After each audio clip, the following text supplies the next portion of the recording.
What is going on, gents? It's R.P.M. here, coming at you with another episode of Hockey Mask Time.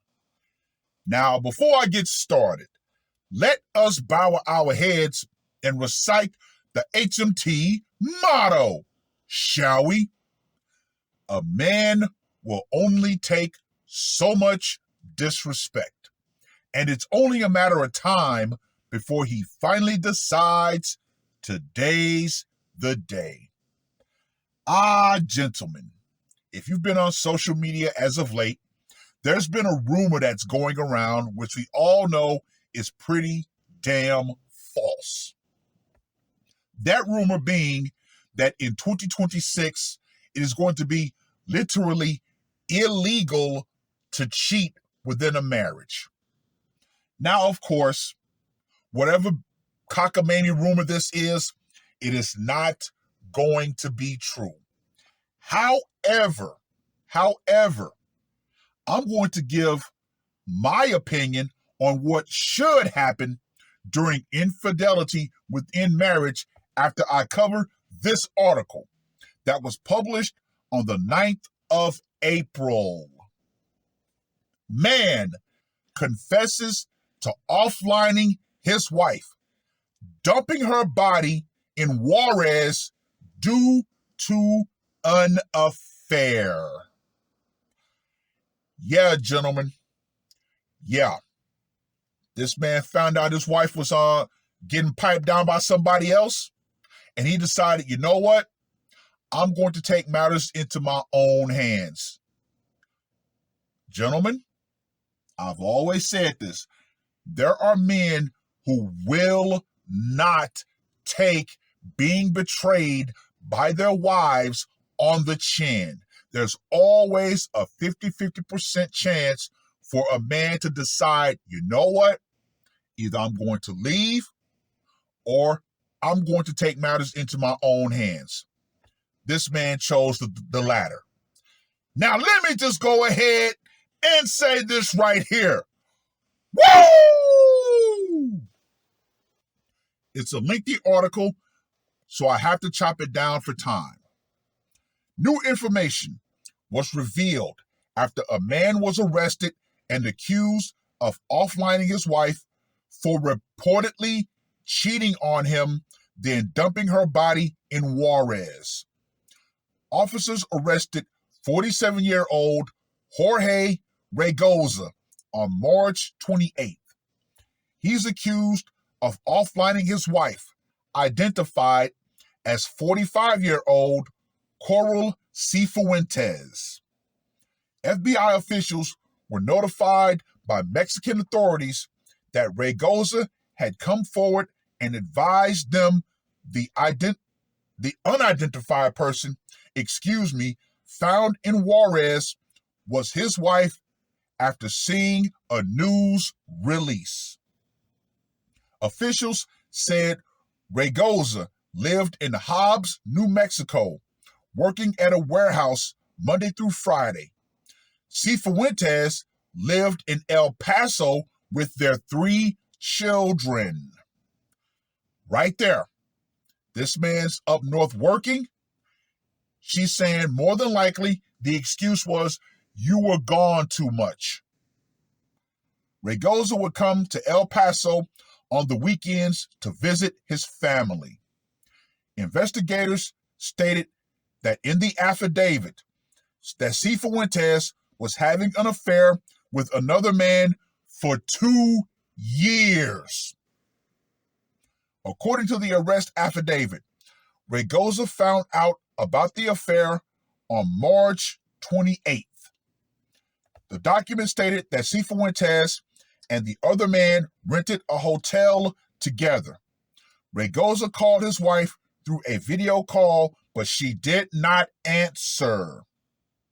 Regoza then sent his wife a text with a photo of her vehicle in the parking lot of the hotel while she was with the other man. The document stated that cameras showed Regoza crossing into Juarez through the Isleta port of entry on March 21st driving his wife's vehicle. Cameras showed Raygoza returning to the U.S. that day in the same vehicle, but the vehicle looked dirty, like it had been driven in the terrain. Cifuentes' carcass was found on the roadway near Mirador Camino Real, about 23 miles from the port of entry. Raygoza told investigators he tracked his wife's location and learned she was at the hotel with another man. Raygoza then asked a friend to go to the hotel and take a picture of his wife's vehicle. He said he called his wife by video call several times, but she did not pick up. He told investigators he returned to El Paso on March 21st because he had a job interview he had secured to be closer to his family. When he returned to El Paso, he had sexual intercourse with his wife, the document stated. After having sex, Raygoza and Cifuentes began discussing the affair. He said his wife did not want to speak about the affair, and that's when he quote-unquote lost it and strangled the victim with both hands, causing her deletion, according to the arrest affidavit. He told investigators he strangled her due to his frustration and anger. He's being held in the El Paso County Detention Facility under a $1,250,000 bond. Well.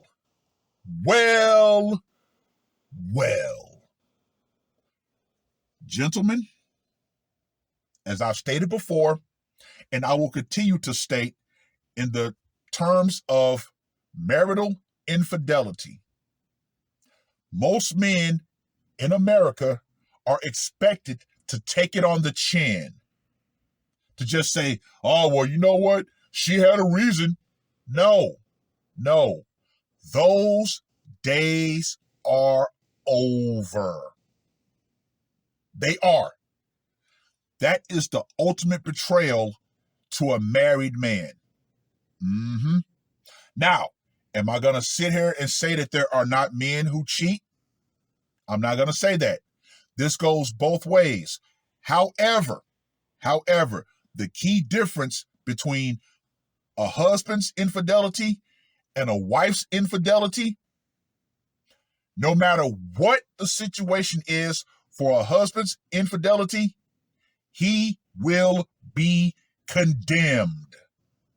No matter what a wife's infidelity is, it is socially condoned. That's the key difference, gentlemen. We see it. It's been put into our heads. And yeah, society has no problems actually propagandizing it through Hollywood, through social media. So yeah, this is another reason why so many men have said, fuck no to marriage.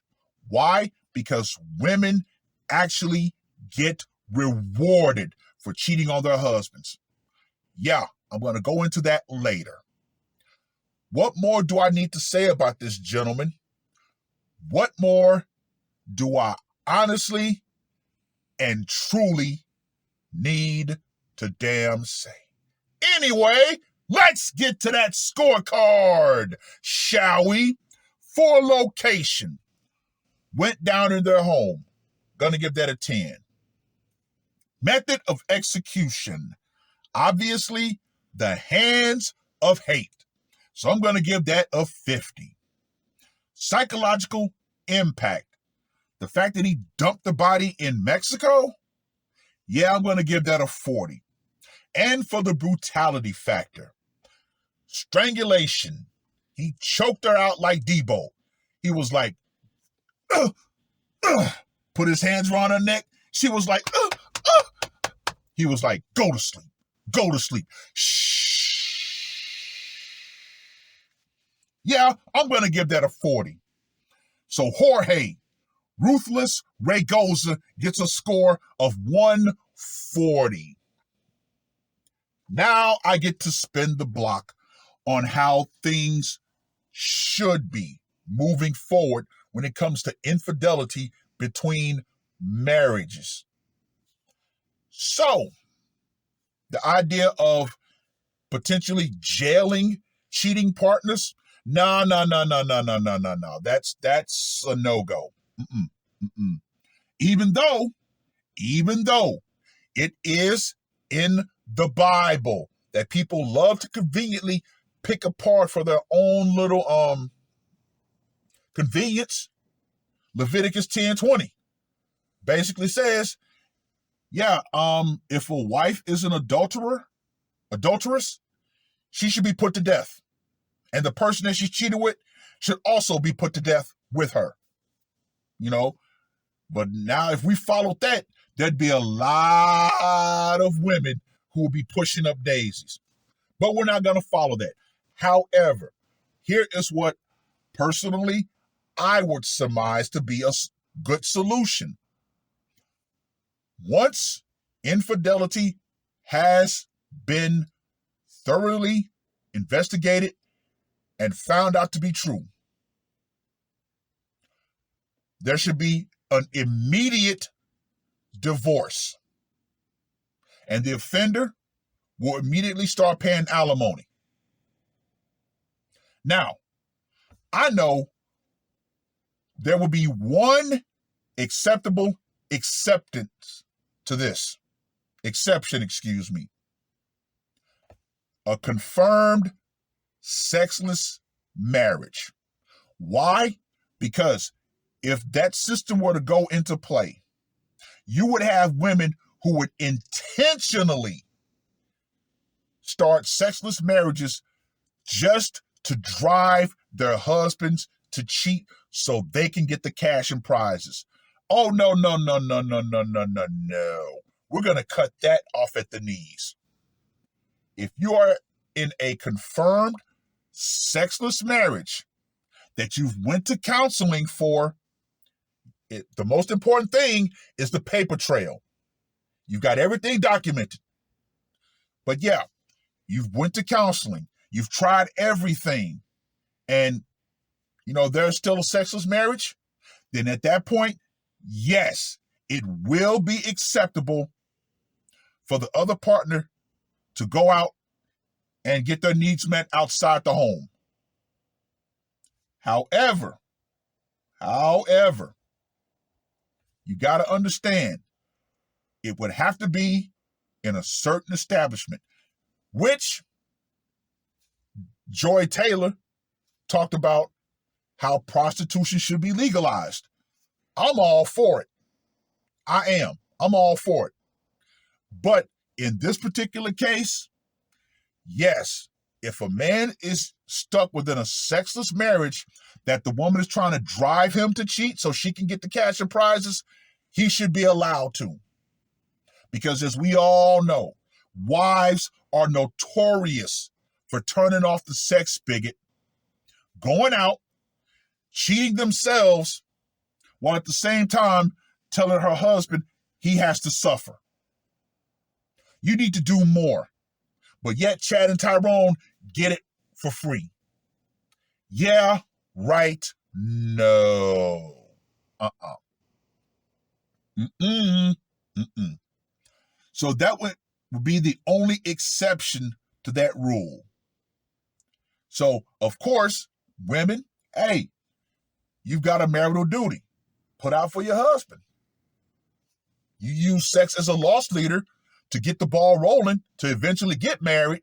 So, yeah, the idea of I'm going to marry this man, I'm going to sex bomb him to get him to want me, to marry me, and then I'm going to cut off the sex.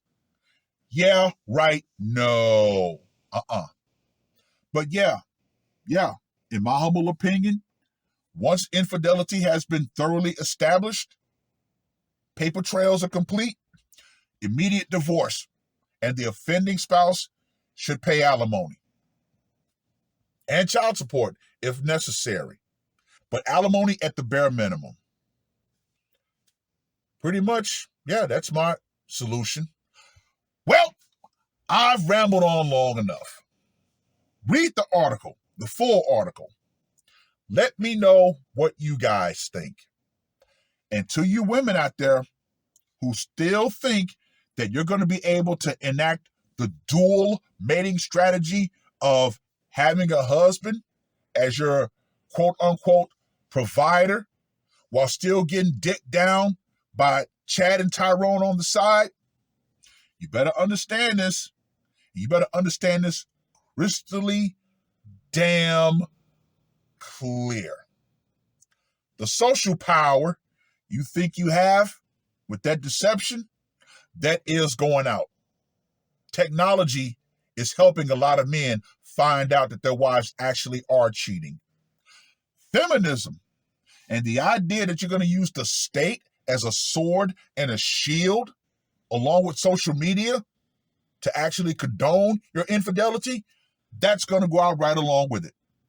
Because I'm going to reiterate, there are men out there who, once they find their wives are cheating on them, they will take it to that level.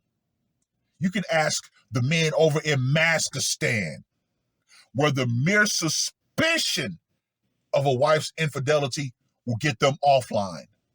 But yet over here in America, in the West, you have wives who proudly boast about cheating on their husbands, and yet they get praised on social media. Those days are coming to an end, ladies. Those days are coming to an end. It is what it is. That's all I got to say for this one. R.P.M. I am out. Woke up, murder on my mind, yeah. Losing all my hope, yeah. I'ma do the crime, yeah. Fuck the red or blue, I'ma take the black pill, yeah. Fuck the red or blue, I'ma take the black pill.